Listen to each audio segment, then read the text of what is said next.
La peor pesadilla de una azafata. Un vuelo lleno de españoles. Este es el relato de cómo un prejuicio, a punto de convertirse en una amarga realidad, acabó cambiando la vida de una joven para siempre. Esta es la historia de María, una chica que soñaba con volar, que se convirtió en tripulante de cabina para recorrer el mundo y que en el encuentro con un país, transformó su propia existencia. La historia comienza en un puerto italiano, bajo el sol de Nápoles. Durante un viaje familiar, una pequeña María subió por primera vez a un avión. Dentro, la sonrisa de una azafata la cautivó de tal manera que en ese preciso instante, un pequeño sueño germinó en su interior: algún día, ella también surcaría los cielos. Ese anhelo con los años se hizo realidad. Pero la realidad a menudo carece de la dulzura de los sueños. Los vuelos internacionales se convirtieron en una sucesión interminable de caos y frustración. Gritos, quejas, normas ignoradas, problemas que nunca acababan. María, que había cumplido su sueño, sentía como la pasión se le escapaba entre los dedos. Empezó a plantearse un cambio de carrera. Para ella, su trabajo ya no era una recompensa, sino un castigo. Y entonces, en medio de esa desilusión, apareció en su calendario de turnos un vuelo con destino a Madrid. Sinceramente, no esperaba nada bueno. Es más, sus amargas experiencias pasadas le susurraban que sería otro infierno, quizás peor. Una parte de ella ya se había rendido antes de empezar.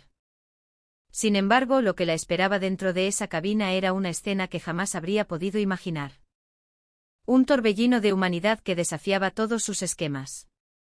La gente hablaba, reía, se ayudaba a colocar el equipaje en los compartimentos superiores con una solidaridad espontánea. Un permiso, cariño, antes de reclinar el asiento. Un gracias, guapa, que sonaba sincero al recibir una bebida. Cada gesto, cada palabra, cada mirada, fue despertando en el pecho de María el brillo de aquel sueño original que creía perdido para siempre. Ahora, detente un momento.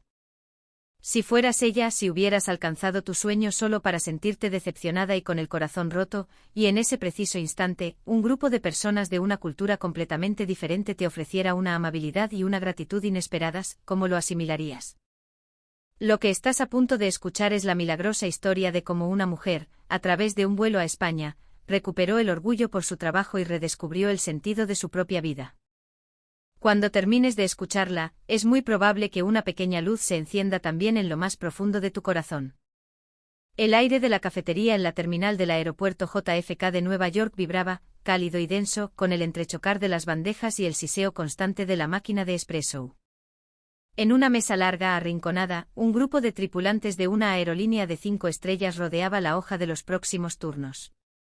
Sus bolígrafos, como depredadores hambrientos, se cernían sobre el papel, compitiendo en una mezcla de broma y anhelo genuino por un destino en particular.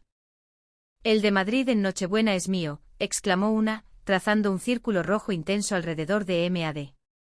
El ambiente se cargó de una electricidad palpable, una tensión alegre que hacía que los pasajeros de las mesas cercanas aguzaran el oído. «Ese vuelo es un regalo, una recompensa», sentenció otra voz, la de una veterana con miles de horas de vuelo a sus espaldas. «Recompensa», rió un compañero. Hacía años que no oía esa palabra en este trabajo. Yo, María, estaba sentada a poca distancia, sosteniendo un vaso de cartón con ambas manos, como si intentara transferir el calor de la conversación a mis propias palmas heladas. Era italiana, relativamente nueva en la compañía, y cada una de sus palabras resonaba en mi pecho como un eco lejano y doloroso. «Recompensa es para mí», pensé, pero no lo dije. En su lugar, acerqué los labios al borde del vaso y di un sorbo de espresso amargo. Extrañamente, más allá de la amargura, percibí un rastro casi imperceptible de dulzura. Crecí en una colina con vistas al puerto de Nápoles. Mi infancia olía a sal, a las piedras húmedas del casco antiguo y al sonido de la ropa tendida bailando con el viento. En verano, el horizonte del Mediterráneo parecía un camino infinito trazado solo para mí. El día que volé por primera vez, mi padre me cedió el asiento de la ventanilla. Recuerdo las líneas blancas de la pista desdibujándose a toda velocidad, la vibración del fuselaje y la increíble sensación de ver cómo la ciudad se hacía pequeña, flotando, hasta que quedaba atrás. Al atravesar las nubes, mi madre me ofreció un zumo de naranja en un vaso de plástico, y lo hizo sosteniéndolo con ambas manos. Las dos manos son la forma del corazón, me dijo con una sonrisa. Fue una frase casual, casi un susurro, pero su forma se grabó a fuego en mi memoria. El cielo no es de nadie, pero la educación puede ser de todos. Al volver a casa, dibujé un cielo inmenso para un trabajo del colegio. En el centro un avión diminuto. Y junto a él me dibujé a mí misma con un pañuelo rojo al cuello, mucho antes de saber lo que significaba el uniforme. Los sueños, cuando empiezan a tomar forma, adquieren un peso real. Tras terminar el instituto, sin dudarlo, llamé a las puertas del Centro de Formación de Roma. Era el umbral hacia el futuro que anhelaba, el comienzo de mi escenario soñado. Las paredes blancas de la academia reverberaban con el sonido de nuestros tacones perfectamente alineados. La tensión era casi militar. Lo primero que nos enseñaron fue la postura. La postura de una persona revela su compromiso, decía el instructor. Espalda recta, mentón ligeramente elevado, hombros relajados. Unos pocos centímetros de diferencia podían proyectar confianza o arrogancia. Pasé horas frente al espejo. Al principio mis músculos gritaban, pero el dolor acabó dando paso a la memoria corporal. Luego vino el entrenamiento de la voz. Un tono demasiado alto podía generar ansiedad, uno demasiado bajo, frialdad. Tenía que ser suave pero inquebrantable. Por las noches en mi habitación, leía en voz alta una y otra vez, grabando mi voz para escucharla a la mañana siguiente. Me moría de vergüenza, pero sabía que la autenticidad solo se alcanza a través de la repetición. La sonrisa fue lo más complicado. Tu sonrisa es dura. Levantas las comisuras, pero tus ojos no sonríen, me decían. Me sentía frustrada. Yo, que había crecido bajo el sol de Nápoles, creía tener la sonrisa más natural del mundo. Pero una sonrisa profesional no es solo alegría, debe transmitir seguridad. Era la única respuesta correcta. Practiqué cientos de veces bajando ligeramente las comisuras, infundiendo calidez en la mirada, hasta que poco a poco mi reflejo empezó a parecerse al de las azafatas que tanto admiraba. Un día, durante una demostración de los chalecos salvavidas, cometí un error en el procedimiento. Sentí que la sangre se me helaba. Un error en un protocolo de seguridad era imperdonable. El sudor frío me recorrió la mejilla. El pañuelo rojo, símbolo de mi orgullo, se sentía como una cadena que me acusaba. El instructor no me gritó. Simplemente guardó un instante de silencio. Un silencio más pesado que un trueno, que actuó como un espejo de mi propia debilidad. No pude sostenerle la mirada. Esa noche, paseando por la orilla del Tíber, me quité el pañuelo y lo apreté contra mi pecho. No es un adorno, me dije. Es la promesa de proteger la vida y la tranquilidad de otros. Al día siguiente volví a clase con el mismo uniforme, el mismo pañuelo rojo. Pero algo en mis ojos había cambiado. Había un destello nuevo forjado en el peso del fracaso. Entendí que los sueños no solo son bellos. Cuando se hacen realidad, su peso es lo que te sostiene. Desde entonces, cada vez que me miro al espejo, compruebo el nudo de mi pañuelo. Es el barómetro de mi alma. La noticia de mi contratación llegó en un simple correo electrónico, pero sus letras pesaban lo suficiente como para reescribir mi vida. Mi madre lloró, mi padre me golpeaba la espalda repitiendo brava. Esa noche no pude dormir. Con el pañuelo rojo sobre la almohada, me repetí que aquello era solo el principio. Comencé en vuelos nacionales. Trayectos cortos, pasajeros italianos. El ambiente era familiar, casi siempre cordial. Pero cuando me asignaron a rutas internacionales, el cielo se expandió de repente, y la gente se volvió infinitamente más compleja. Mi primer vuelo fue a una metrópolis asiática. La diversidad de rostros, ropas e idiomas en la puerta de embarque me abrumó. Era una mezcla de emoción y pánico. El embarque fue el primer presagio del caos. La batalla por el espacio en los compartimentos superiores era una guerra silenciosa y constante. Maletas que no cabían, pasajeros que reclamaban un espacio ya ocupado por otro. Yo mediaba con gestos y sonrisas forzadas, pero la barrera del idioma convertía cada interacción en un ejercicio de frustración. Mi corazón latía deprisa, una fina capa de sudor perlaba mi frente. Había quienes se negaban a abrocharse el cinturón. Yo explicaba pacientemente las razones de seguridad, pero a menudo me encontraba con miradas vacías o gestos de desdén. En ese espacio donde lo evidente dejaba de serlo, me sentía increíblemente pequeña. La lucha con los teléfonos móviles era una batalla perdida de antemano. Pedía que activaran el modo avión, pero las pantallas seguían brillando. Una advertencia solo conseguía una mueca de enfado.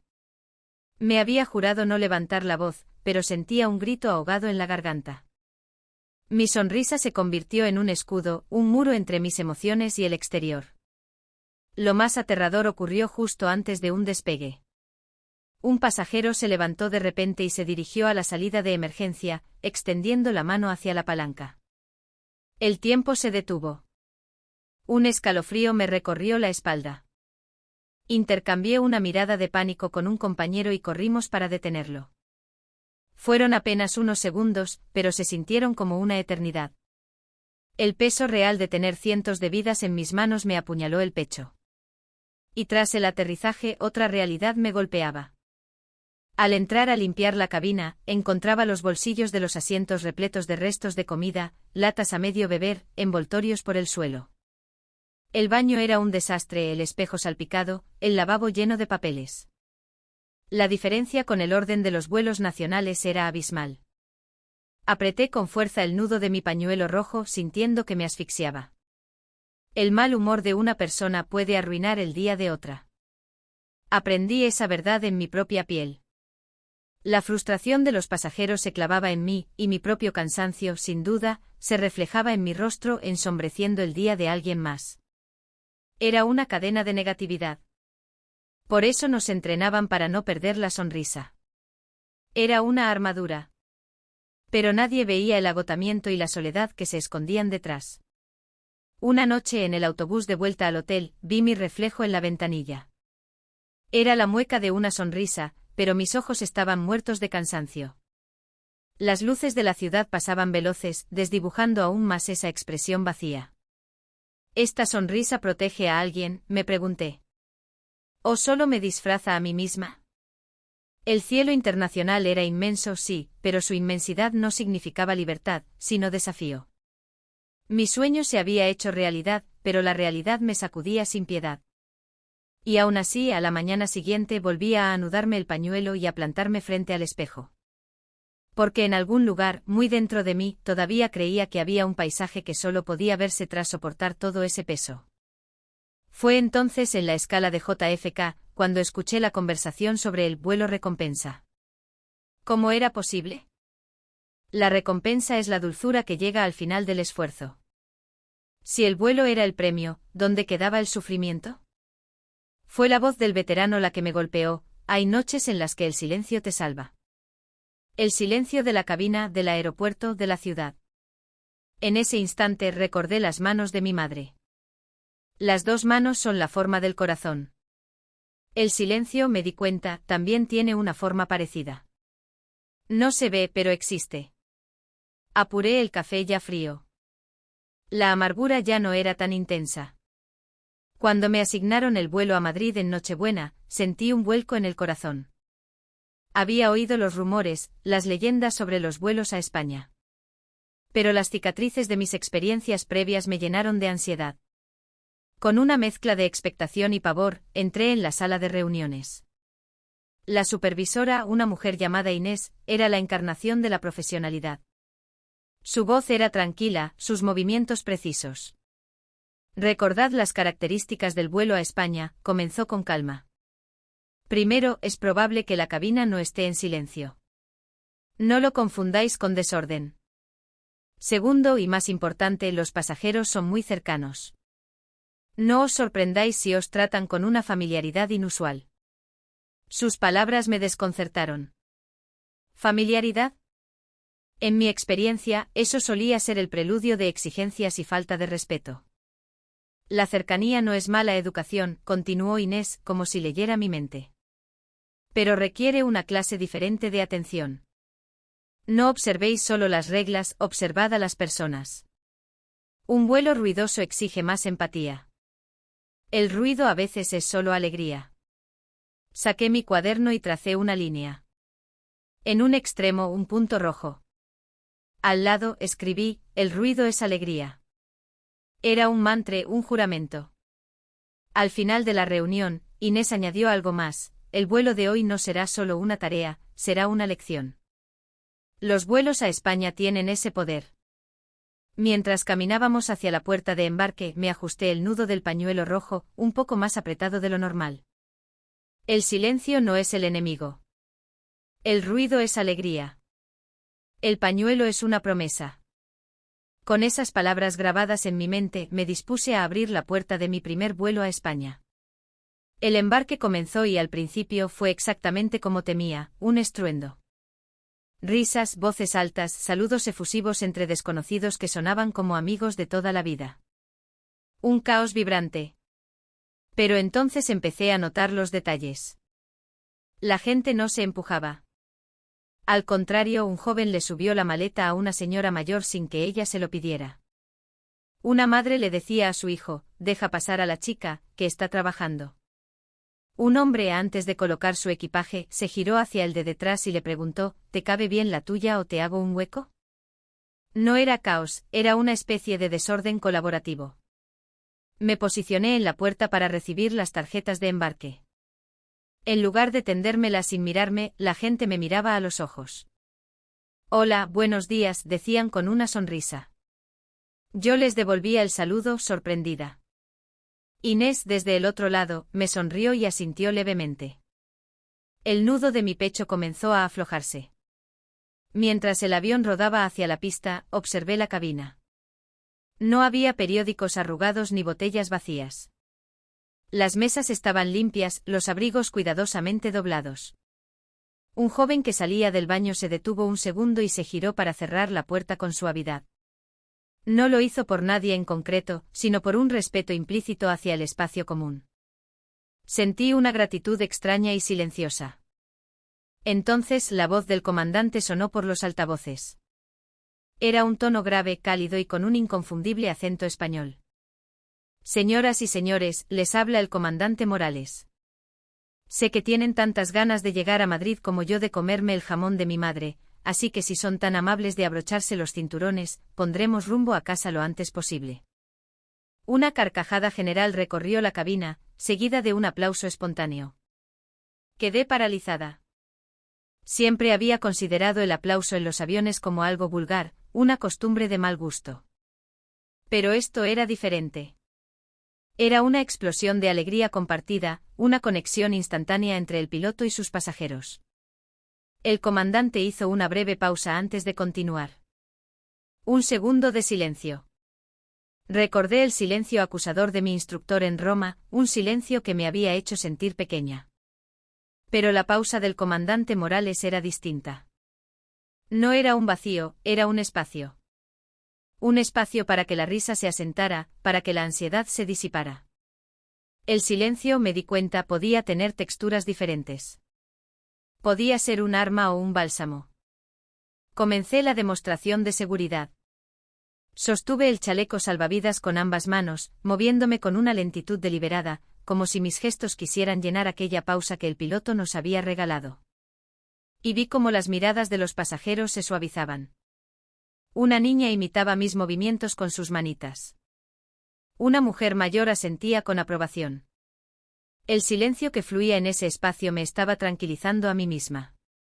El nudo de mi pañuelo ya no era una soga, sino un ancla.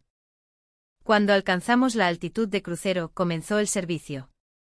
Y aquí el milagro se desplegó por completo. Gracias, guapa, muy amable, cielo, cuando puedas, sin prisa. Las palabras fluían con una calidez que me desarmaba.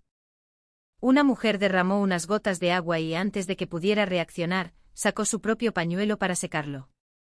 Un padre, al darle el zumo a su hijo, me dio las gracias a mí 3 veces, mirándome directamente a los ojos. En otro asiento, una señora mayor, que podría haber sido mi propia nonna, abrió su bolso y sacó un caramelo de violeta envuelto en papel brillante. Anda, hija, toma uno, que se te ve cansada. Tienes que reponer fuerzas. Me lo puso en la palma de la mano con una ternura que casi me hace llorar. Acepté el caramelo sintiendo que no era solo azúcar, sino una dosis pura de humanidad. Las manos.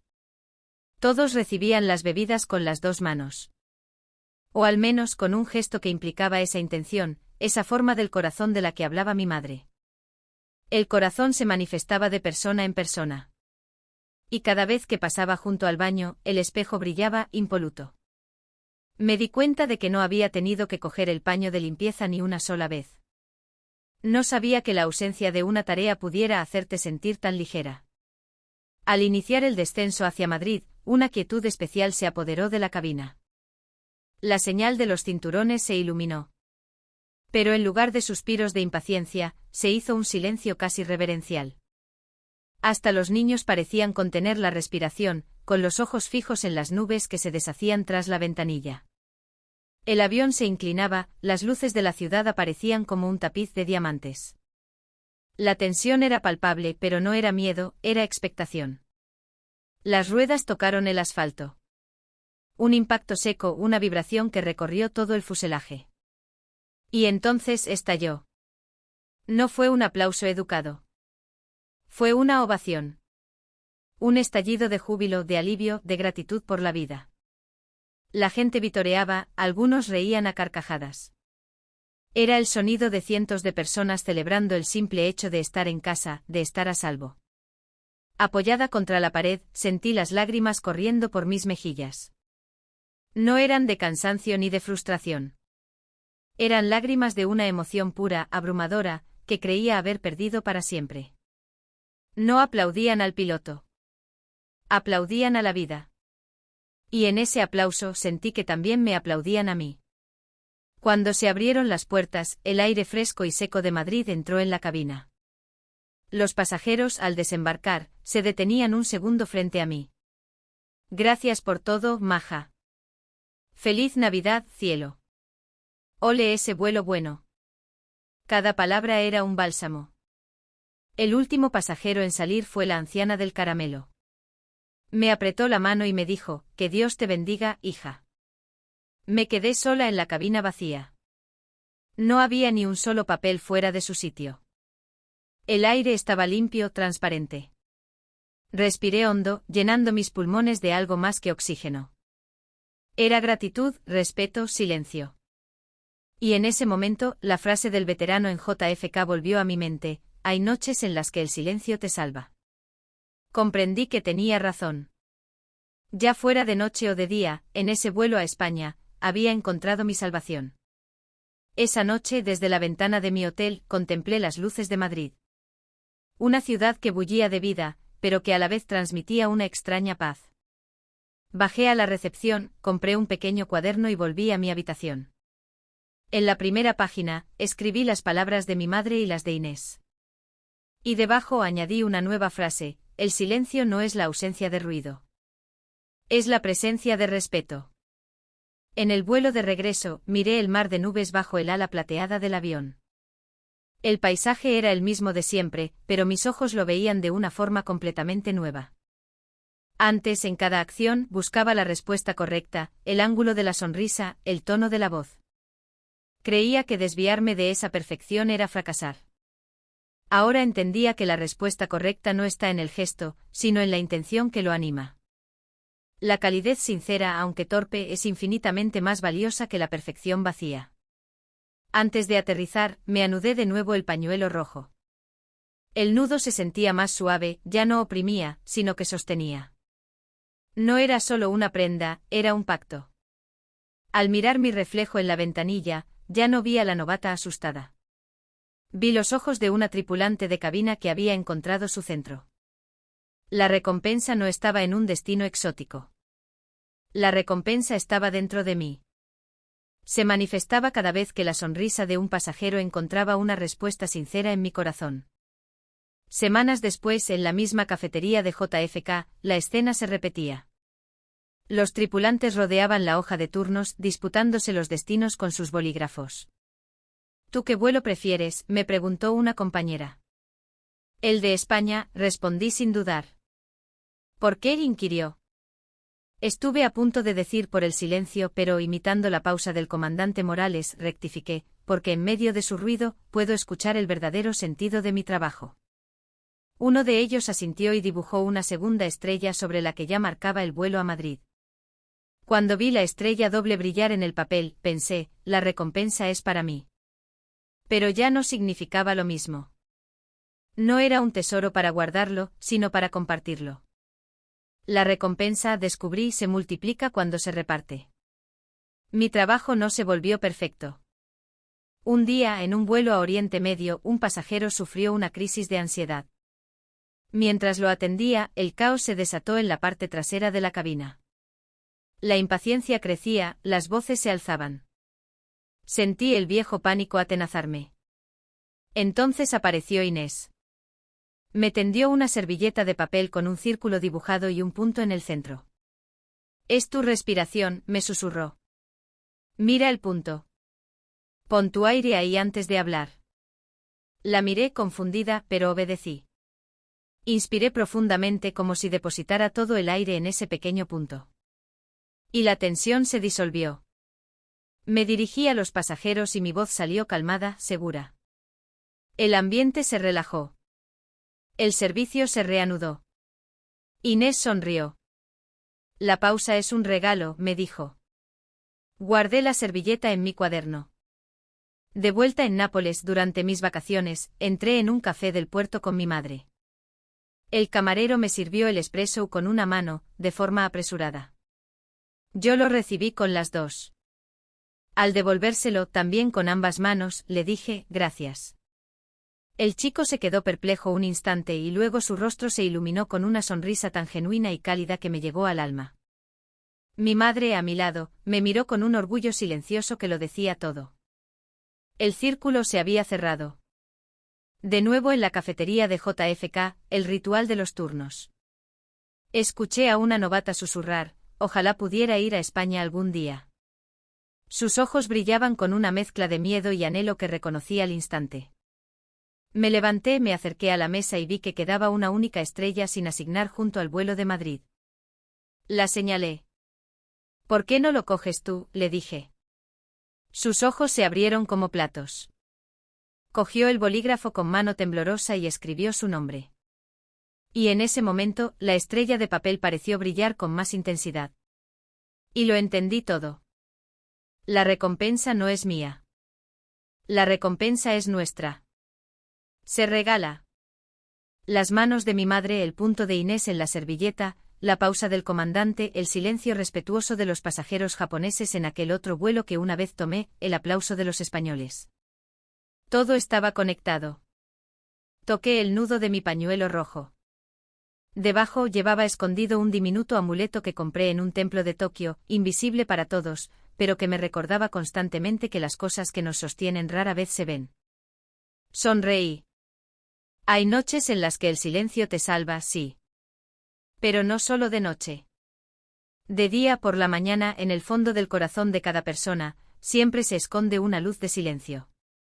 Y cuando compartes esa luz, la recompensa se transforma en algo eterno. Afuera, el sol comenzaba a ponerse. Una estrella solitaria parpadeó en el horizonte. Y yo, con mi pañuelo rojo y